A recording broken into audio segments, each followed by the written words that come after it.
ഏശയ്യാ 59 അധ്യായം. രക്ഷയ്ക്ക് തടസ്സം. രക്ഷിക്കാൻ കഴിയാത്ത വിധം കർത്താവിന്റെ കരം കുറുകിപ്പോയിട്ടില്ല, കേൾക്കാനാവാത്ത വിധം അവിടുത്തെ കാതുകൾക്ക് മാന്ദ്യം സംഭവിച്ചിട്ടില്ല.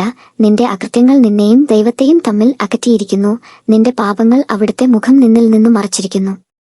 അതിനാൽ അവിടുന്ന് നിന്റെ പ്രാർത്ഥന കേൾക്കുന്നില്ല, നിന്റെ കരങ്ങൾ രക്തപങ്കിലമാണ്, വിരലുകൾ അകൃത്യങ്ങളാൽ മലിനമായിരിക്കുന്നു. നിന്റെ അധരം വ്യാജം പറയുന്നു, നാവ് ദുഷ്ടത പിറുപിറുക്കുന്നു. ആരും നീതിയോടെ വ്യവഹാരം നടത്തുന്നില്ല, സത്യസന്ധതയോടെ ആരും ന്യായാസനത്തെ സമീപിക്കുന്നില്ല. അവർ പൊള്ളയായ വാദങ്ങളിൽ ആശ്രയിക്കുകയും നുണ പറയുകയും ചെയ്യുന്നു.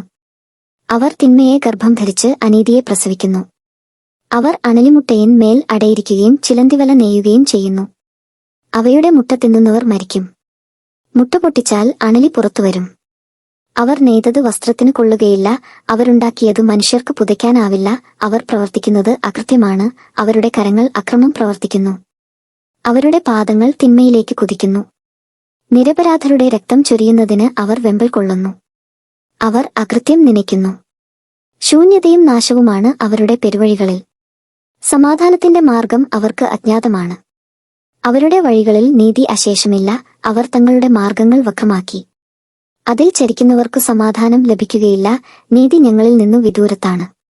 ന്യായം ഞങ്ങൾക്കു ലഭിക്കുന്നില്ല. ഞങ്ങൾ പ്രകാശം തേടുന്നു, എന്നാൽ എങ്ങും അന്ധകാരം. ദീപ്തി അന്വേഷിക്കുന്നു, എന്നാൽ ഞങ്ങളുടെ മാർഗം നിഴൽ മൂടിയിരിക്കുന്നു. അന്ധരെപ്പോലെ ഞങ്ങൾ ചുമരുതപ്പി നടക്കുന്നു, കണ്ണില്ലാത്തവരെപ്പോലെ ഞങ്ങൾ തപ്പിത്തടയുന്നു.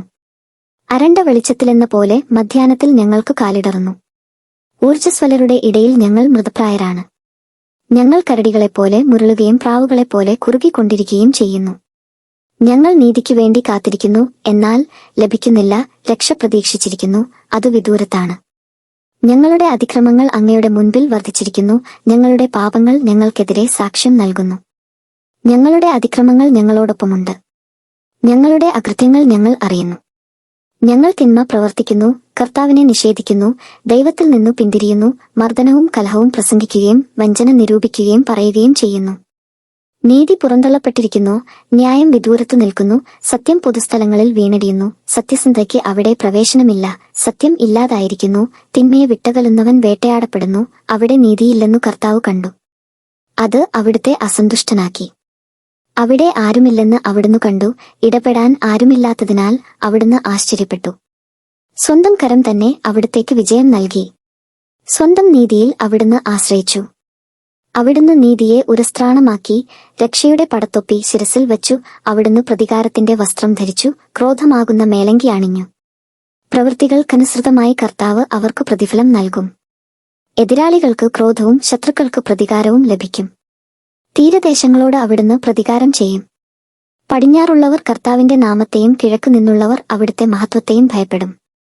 കർത്താവിന്റെ കാറ്റിൽ തള്ളിയലച്ചുവരുന്ന പ്രവാഹം പോലെ അവിടുന്ന് വരും. കർത്താവ് അരുളി ചെയ്യുന്നു, സിയോനിലേക്ക്, തിന്മകളിൽ നിന്നു പിന്തിരിഞ്ഞ യാക്കോബിന്റെ സന്തതികളുടെ അടുക്കലേക്ക് കർത്താവ് രക്ഷകനായി വരും. കർത്താവ് അരുളി ചെയ്യുന്നു, ഞാൻ അവരുമായി ചെയ്യുന്ന ഉടമ്പടി ഇതാണ്. നിന്റെ മേലുള്ള എന്റെ ആത്മാവും നിന്റെ അധരങ്ങളിൽ ഞാൻ നിക്ഷേപിച്ച വചനങ്ങളും നിന്റെയോ നിന്റെ സന്താനങ്ങളുടെയോ അവരുടെ സന്താനങ്ങളുടെയോ അധരങ്ങളിൽ നിന്ന് ഇനി ഒരിക്കലും അകന്നു പോവുകയില്ല. കർത്താവാണ് ഇത് അരുളി ചെയ്യുന്നത്.